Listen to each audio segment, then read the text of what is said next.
भी जब अपने घर में थी तो मुझे भी कहा जाता था कि क्या कर लेगी, थोड़े दिन में आएगी रोक के वापस। मतलब हमारे परिवारों में भी ऐसा होता है कि तू लड़की है, तू क्या कर लेगी, अकेले क्या कर लेगी, अकेले क्या रह लेगी, बाहर निकलेगी तो पता चलेगा। तो पता चल तो गया, क्या पता चलेगा, बाहर निकल के ही तो पता चलता है ना कि दुनिया क्या चीज़ है।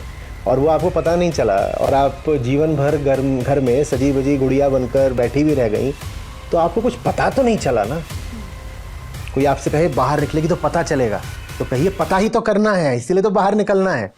जीवन इसलिए नहीं है कि फूलों की पंखुड़ियों पर सो रहे हो खुशबुओं के बीच। जीवन जूझने के लिए है, उसी जूझने में मौज है। जिसको जूझने में मौज नहीं है उसको कहीं भी आराम नहीं मिलने वाला। जो संघर्ष नहीं कर सकता और कुछ चोटें नहीं झेल सकता, फिर उसको विजय भी नहीं मिलती है। संघर्ष के बिना किसी को क्या मिलता है? संघर्ष के बिना गीता हो सकती थी क्या? अपने आप को बिल्कुल रुई के फाहे में बचा कर जिए सुरक्षित, मरेंगे तो वो भी ना।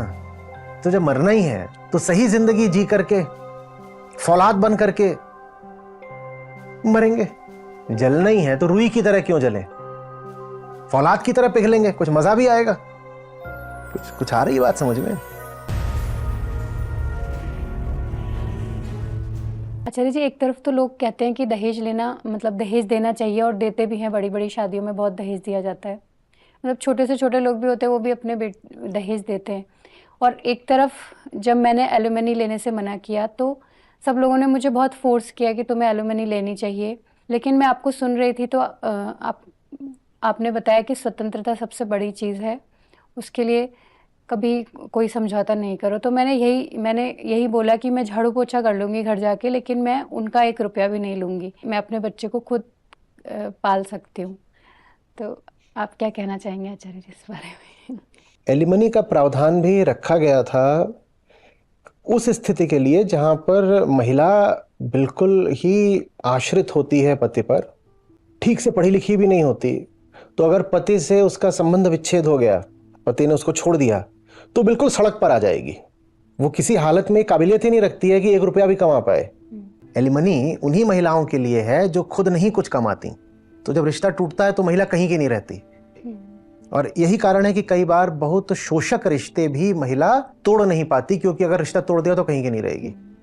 तो ऐसी स्थिति से महिला को बचाने के लिए एलिमनी का नियम लाया गया था। लेकिन ये जिस स्थिति के लिए बनाया गया, वो स्थिति आने क्यों दें? हम महिला को इतना लाचार, इतना अपाहिज, एकदम पंगु बन क्यों जाने दें कि उसे पति से पैसे मांगने पड़े? होना तो ये चाहिए कि जैसे आपने करा, कि महिला इतनी सशक्त हो, सबल हो कि बोले कि अगर रिश्ता टूट रहा है तो मुझे तुमसे कुछ नहीं चाहिए, मैं अपना देख लूंगी। 2 हम उम्र लोग,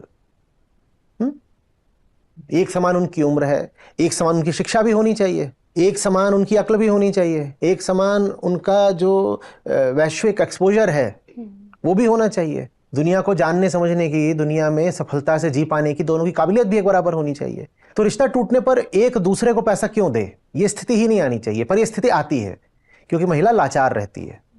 तो लाचार रहती है तो इसलिए एलिमनी का बनाया गया था। आपने नहीं ली एलिमनी, आपने बहुत बहुत अच्छा करा। मैं चाहता हूं ज्यादा स्त्रियां इस स्थिति में रहें कि अगर कभी रिश्ता टूटे तो उन्हें हाथ ना फैलाना पड़े, कहीं एलिमनी के लिए भी हाथ ना फैलाना पड़े। बहुत अच्छी बात होगी, उसमें अपनी गरिमा भी है ना जी। कि जब तक तुम्हारे साथ थे तो थे, अब जब रिश्ता टूट रहा है तो तुमसे पैसे लेके थोड़ी ही जाएंगे, बल्कि जब साथ थे तब हो सकता है तुमसे कुछ ले भी लेते, प्रेम के नाते ले लेते। पर अब रिश्ता ही टूट रहा है, जब प्रेम ही नहीं बचा तो तुमसे क्यों ले कोई पैसा? और दहेज का तो मैं बोलूं ही क्या। आप एक पुरुष हो और आप विवाह करने के लिए पैसे मांग रहे हो, तो ये विवाह नहीं है, ये तो पेशा हो गया। ये विवाह नहीं है तो व्यापार हो गया। और आप बेच क्या रहे हो? अपने आप को बेच रहे हो। जो अपने आप को पैसे के लिए बेच रहा हो उसको क्या बोले? कुछ अच्छा तो नहीं बोल सकते, क्या बोले? नहीं। आप एक काम कर रहे हो जो कि गैर कानूनी तो है ही। आपने अपने अब शुरू होने वाले रिश्ते की नींव ही खोद डाली है। जो लड़की आपके घर आ रही है उसको पहले ही पता है कि मैं बहुत सारा पैसा लेके आ रही हूं तभी ये रिश्ता बना है, मैं पैसा लेके नहीं आई होती तो रिश्ता भी नहीं होता। उस लड़की के साथ आपका क्या संबंध रहेगा? आप उसके साथ क्या जिंदगी गुजारोगे? तो जैसे महिला की गरिमा के लिए, उसकी डिग्निटी, उसके आत्मसम्मान के लिए जरूरी है कि वो एलिमनी न ले, वैसे ही पुरुष के आत्मसम्मान के लिए बहुत जरूरी है कि दहेज जैसी चीज सुने भी नहीं। दो इंसान आपस में संबंध बनाने जा रहे हैं, इसमें पैसा कहाँ से बीच में आ गया? तो इसलिए रिश्ता जो है वो पैसा देख के बनना ही नहीं चाहिए। न लड़की ये देखे कि लड़का कमाता कितना है। कमाना एक बाय प्रोडक्ट हो सकता है, पर किसी इंसान में जो खूबियां देखी जाती हैं वो दूसरी होती हैं। पैसा उनमें बहुत नीचे आता है। यही चीज़ हमें फिर गीता सिखाती है कि किसी इंसान में आपको सबसे पहले क्या देखना चाहिए। ना तो उसका पैसा देखो, ना उसका शरीर देखो कि कितना आकर्षक है, सुंदर है, सेक्सी है, ये सब जो बहुत चलता है कि फोटो देख लो, कद नाप लो, रंग गोरा है कि नहीं, ये सब नहीं। ज्ञान कितना है, हाँ, समझदारी कितनी है, हौसला कितना है, डरपोक तो नहीं है, प्रेम है उसके भीतर, कुछ कुछ करुणा है, हिंसक तो नहीं है। पर इसकी जगह हम ये देखते हैं कि उसके पास पैसा कितना है, या लड़की सुंदर कितनी है।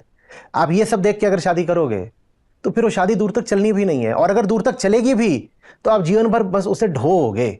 हम शुरुआत में ही गलतियां कर जाते हैं, और उन्हीं गलतियों के कारण फिर दहेज की नौबत आती है, फिर एलिमनी की बात आती है। शुरुआती गलती ही ये होती है कि हमें जीवन के मूलभूत सिद्धांत नहीं पता, क्योंकि हमें ना दर्शन से मतलब है, न वेदांत से मतलब है, न उपनिषदों से मतलब है, न गीता से मतलब है। जब हमें ये सब नहीं पता होता तो हम जीवन में कदम कदम पर गलती करते हैं। बहुत छोटी, बहुत मूल्यहीन चीजें हमारे लिए बहुत बड़ी हो जाती हैं।